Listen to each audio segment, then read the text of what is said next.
Hello, everyone. Welcome back to Alberta is my country. Don't forget to like, share, and do a notification bell so you don't miss any podcasts once they drop. I wanted to first off thank everybody, Raphael, Sue, Jordan, Robbie, Travis, Alan, for the encouraging words in regards to the podcast. So last week, I did talk about how Canada really doesn't have so-called have-not provinces. We have some intentionally welfare provinces through government policies like the ones in Nova Scotia and New Brunswick. But today I want to talk about the master of manipulators, the top dog, and that province is Quebec. As a reminder, the equalization program started back in about 1957, and the Maritime provinces and Quebec have been at that trough pretty much since inception. In the meanwhile, BC, Alberta, Saskatchewan keep paying into the equalization program, and those leeches keep taking from it. We do complain about Quebec being the largest beneficiary, but on a per capita basis, they're not the largest. It's New Brunswick and Nova Scotia and PEI, where they get about $3,000 to $4,000 per person. But because Quebec's population is like 9 million people, theirs is about $1,500 per person. But times the 9 million, that's why they get the 13 to 14 billion. Such a large amount. But here's the thing. They shouldn't get a dime. Not a red cent. The province of Quebec is a massive, massive hydro juggernaut. And yet it's still called a have-not province. It's not true. They just have some very clever policies that will keep them at the equalization trough forever. The Newfies know all about getting screwed over by Quebec. I'm talking about the hydro projects in Newfoundland like Churchill Falls and Muskrat Falls, and there's another one, Gull Island, I think. But that'll be a different episode altogether. So how does Quebec qualify for equalization in spite of having the second largest GDP in the country?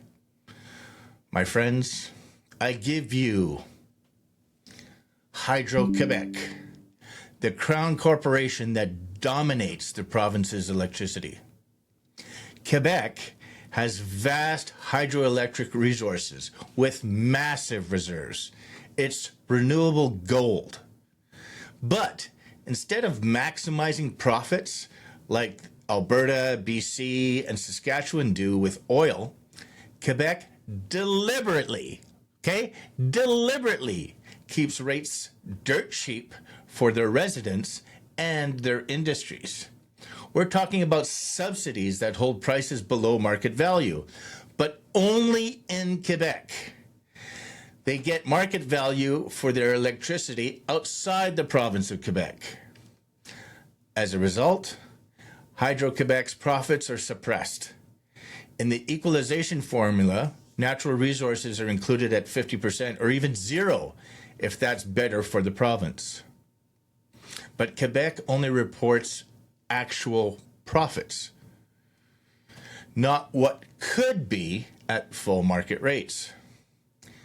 It's gaming the system. It's manipulation on steroids. If Quebec hiked rates by just 1 cent, 1 penny per kilowatt hour, Hydro-Quebec's equalization payments could drop by over $800 million a year. And that's only by adding 1 cent per kilowatt hour. If you think about it, it's like, hey, I have a Ferrari in the garage, but I'm still really poor because I drive it slow. It's total crap.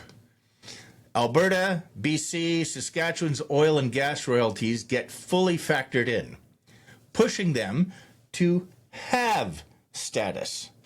Whereas Quebec subsidies, hydro as a public good, is considered a public good, keeping the fiscal capacity low on paper, while enjoying cheap power, they generate either themselves or that they gouge from Newfoundland's hydroelectric, and that ends up attracting companies to their province that need really, really cheap electricity. But it's not just hydro. Quebec has oil and gas, but it bans fracking and shale gas development, sitting on potential resources while crying poor. That should be added to the equalization, whether you develop it or not. But they won't develop them, ever, because then their fiscal capacities would rise, so their welfare payments via equalization would come down. It's a built-in disincentive, the clawback effect where extra resource bucks get eaten up by reduced equalization. Quebec does the same dance as Nova Scotia and New Brunswick when it comes to developing their oil and gas. Quebec intentionally keeps their hydro profits low, have a moratorium on oil and gas. That way, they can stay hooked on the federal IV drip. It's pure manipulation. It perpetuates dependency, which is just a fancy word for welfare. It discourages growth, and it sticks it to BC, Alberta, and Saskatchewan through federal taxes. And here's the worst part, my friends. Nothing is going to change. It will stay like that.